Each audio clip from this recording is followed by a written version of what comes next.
லைவ்ல சௌந்தர்யாவும் ரயான் உட்காந்து பேசியிருக்காங்க. அப்போ ரயான் வந்து உனக்கு 30 வயசு ஆயிடுச்சு அப்படின்னு சொல்றாரு. உடனே சௌந்தர்யா டேய் எனக்கு 30 வயசுன்னு சொல்லாதடா அப்படின்னு சொல்றாங்க. அப்போ சௌந்தர்யாவுக்கு உண்மையாலுமே வயசு 30ஆ? ஆஹா பார்க்கும்போது அப்படி தெரியலையே.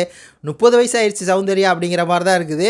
அதான் வந்து பார்த்தீங்கன்னா ரயான் வந்து சொல்லிட்டு இருக்காப்புல அந்த ஒஸ்ட் பெர்ஃபார்மரில் வந்து எதுக்குனால உனக்கு வந்து ஒஸ்ட் பெர்ஃபார்மர் வந்து கொடுத்துருப்பாங்க அப்படின்னா நீ வந்து இன்னசென்ட் கேரக்டர் வந்து எடுத்த. ஆனால் நீ இன்னசென்ட்டை வந்து வெளியே வந்துட்ட. ஃபஸ்ட் எடுத்தோன்னே அந்த இன்னசென்ட் கேரக்டர் ஆகி நீ வந்து அழகாக அந்த கிளிப்பெல்லாம் போட்டு ரெட்டை ஜடையெல்லாம் போட்டு அப்படியே பார்க்க அழகாக இருந்த. அவங்க ஏதாவது சொன்னால் கூட நீ வந்து அழுத ஃபஸ்ட்டு. அது வந்து பார்க்க இன்னசென்ட்டாக இருந்துச்சு. ஆனால் அதுக்கப்புறம் நீ ஒன்று பண்ணியே அது பார்க்க இன்னசென்ட் மாதிரி இல்லை, பார்க்க வேற மாதிரி ஆயிடுச்சு. அதான்டா நான் வந்து அந்த ரவுடி கேலாக வந்து மாறிட்டேன்ல அப்படிங்கிற மாதிரி வந்து சௌந்தர்யா சொல்கிறாங்க. அதுக்கு அந்த இடத்துல நீ மாறினில்ல, இன்னசென்ட்டாக தான் நீ உன்னோட ரோல், அதை விட்டு மாறினில்ல, அதனால தான் ஒஸ்ட்டு அப்படிங்கிறாங்களா என்னமோ எனக்கு தெரில அப்படிங்கிற மாதிரி வந்து சொல்கிறாரு. அது வந்து நம்ம அப்படி தான் இருக்குது. சரி அதனால் வந்து உன்னோட கேட்டெலாம் வந்து மாற்ற முடியாது, உனக்கு வயசு வந்து 30 ஆயிடுச்சு, இதுக்கு மேலே நீ எப்படி இருக்கே அப்படி தான் இருக்க முடியும் அப்படிங்கிற மாதிரி சொல்கிறாரா. அதான் டேய் எனக்கு 30 வயசு ஆளடா.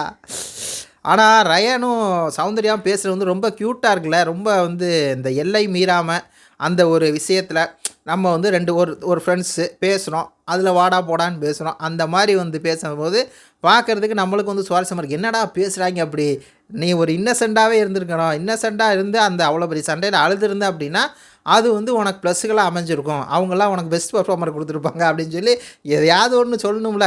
ஏன்னா உட்காந்து சௌந்தர்யா புலம்பிகிட்டு இருக்காங்க எனக்கு வந்து ஒஸ்ட் பெர்ஃபார்மர் வந்து கொடுத்துட்டாங்க அப்படின்னு சொல்லி.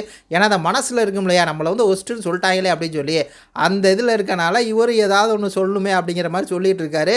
அதில் வயசை சொன்னோன்னே வயசு சொல்லாதரா அப்படின்னு அடுத்து சரி பெரிய வயசு, இதுக்கு மேலே உனக்கு கேரக்டரை மாற்ற முடியாது அப்படின்னு சொல்லி ரொம்ப ஃபன்னாக இருந்துச்சு. இது கொடுத்து உடைய கருத்துக்களை சொல்லுங்கள். நம்ம சேனல் லைக் பண்ணி சப்ஸ்கிரைப் பண்ணுங்கள்.